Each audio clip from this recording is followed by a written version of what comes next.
So, can you provide a bit of background information about yourself? Yeah, sure. So I've always been in IT.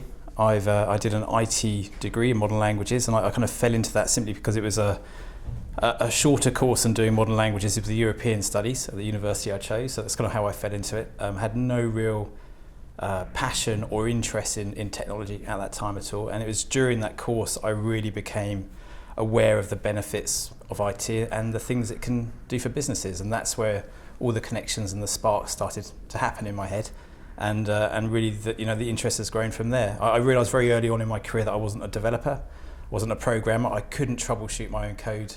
I'd rely upon the other students around me to either copy their work or to help me troubleshoot my own. But I got very interested in methodologies around application development, some of the older school ones, SSADM and SSM, but also around the business application of IT. So the advantages that businesses can leverage from good application development and IT in general. And that for me was the start of it all. And I think it was a very interesting time. So I fell out of university about 98, and the internet was obviously becoming very big then. I remember I wanted to do my dissertation on the internet and e-commerce in particular, but my lecturer didn't think it would have much merit at the time. So I ended up doing a dissertation on groupware, computer-supported cooperative work in particular. But it kind of, but I knew I wanted to get into IT after my degree. And I found a job at a US-based startup, internet development firm, that did work for the likes of Microsoft and the NSPCC and Compaq, and basically designing people's websites.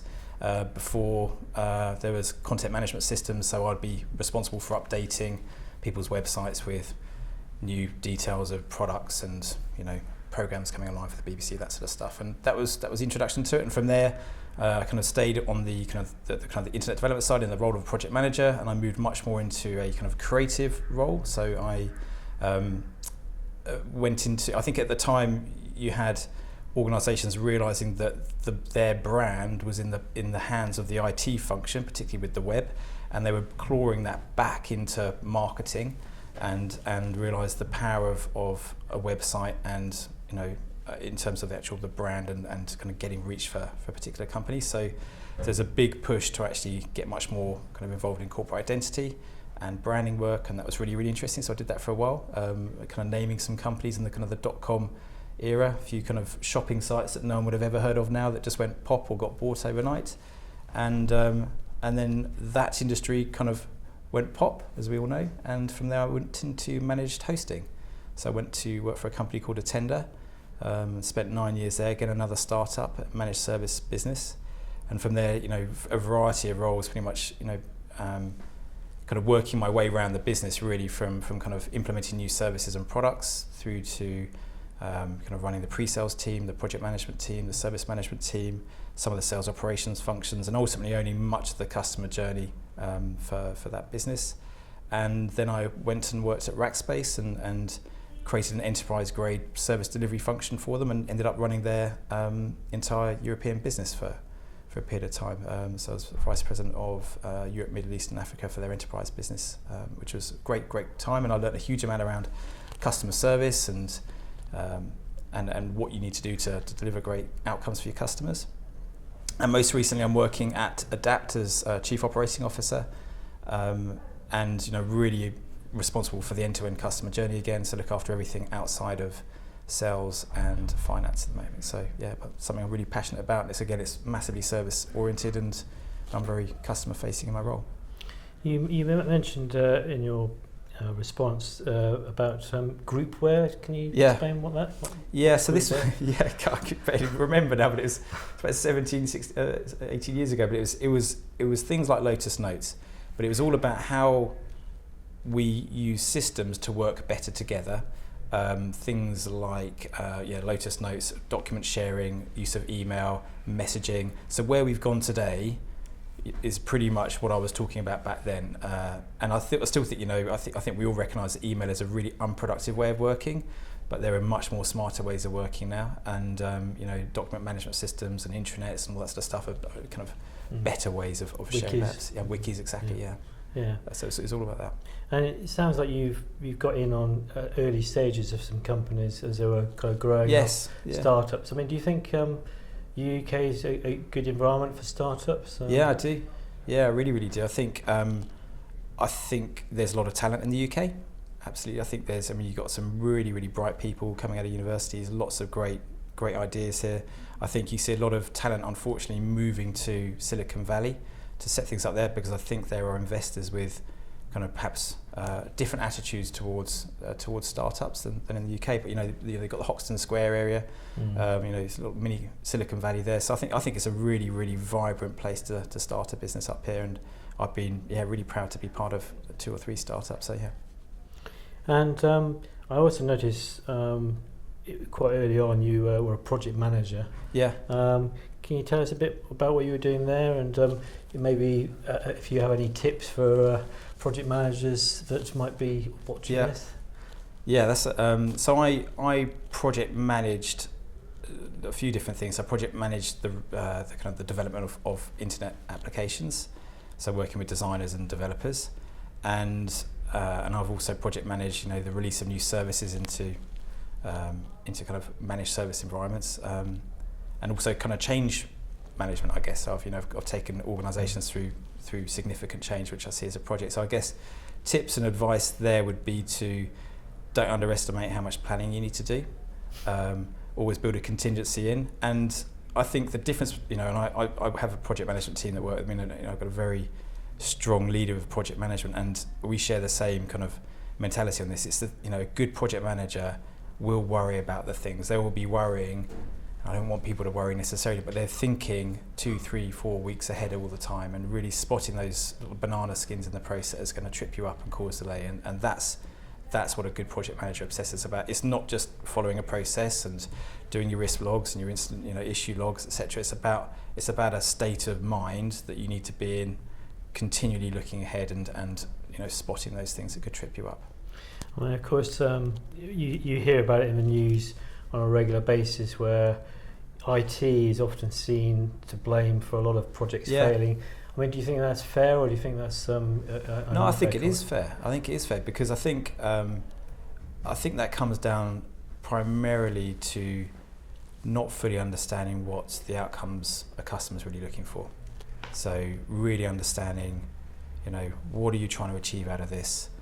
Why does it achieve it? What are the key deliverables that are going to get you there? Are you sure about that? I think people think they know what they want, but actually when you deliver it, they realise that it isn't. And I think that's the biggest thing that trips people up. And I think you need to get very fluid with the way you manage projects these days, because some of them are very long and the requirements will change as you're going, and you just need to manage that. Now, it seems to me that you've kind of migrated from project management, maybe in your earlier days, now to more what you call service management. Yeah. I mean, how are you finding that? What are the differences you've encountered? And it strikes me you're quite a passionate person about the needs of the customer. Yeah. How does that fit into service management? Big difference between project management and service management. Your projects have a defined start and end, and a defined set of deliverables. Running a service is it's a continual improvement. It is you continually have to have your fingers on the pulse with that customer or with the services to make sure you're delivering what's required and improving it as you go. So I think they're very, very different. But the thing that the core of me that makes me tick is about the customer. It's about doing right for the customer, putting myself in their shoes all the time. I have massive empathy for the customer, trying to appreciate the impact of my actions or my team's actions on their business. And I work in the infrastructure world, but understanding not what the servers and the applications, the operating system do, but actually what does that drive for that particular customer? What are the times of year that are particularly important? What are the business cycles? And the more you understand about the customer, the better you'll be able to serve them. Do you think current levels of service management are up to snuff in the UK at the moment? Or? No, I don't. I think we have a very poor attitude to service in this country. I think you have pockets of it, and there are little companies out there that I take delight in when I'm served by them. Typically little retailers. There's a couple of little food vendors. I probably shouldn't mention their names here, but I think I'm grinning when I come out of their stores because of the service they give me. I think some of the big e-tailers are exceptionally good as well. I think they make online experiences are very, very good on the whole these days, and particularly when things go wrong, some of those big players have exceptionally good processes for you to return goods and to have absolute peace of mind that you're going to get refunds. But so I think there's pockets of it, but I think on the whole, we're not like the Americans. We're not kind of grinning and smiling. It's almost not in our DNA to want to really delight when you're serving your customers. And I think that's a bit of a shame, actually, but that's what I try and instill in my teams. I really want them to be passionate about delivering a great experience for our customers. Yeah. So, do you agree with ITIL, for example? What's your I do absolutely agree with. I think ITIL as a framework is very, very good. I think you need to pick and choose how deep you go into each of the disciplines. Because I think if you, like Prince 2, I think you would grind to a halt pretty quickly if you applied it by the letter, all the way through the process.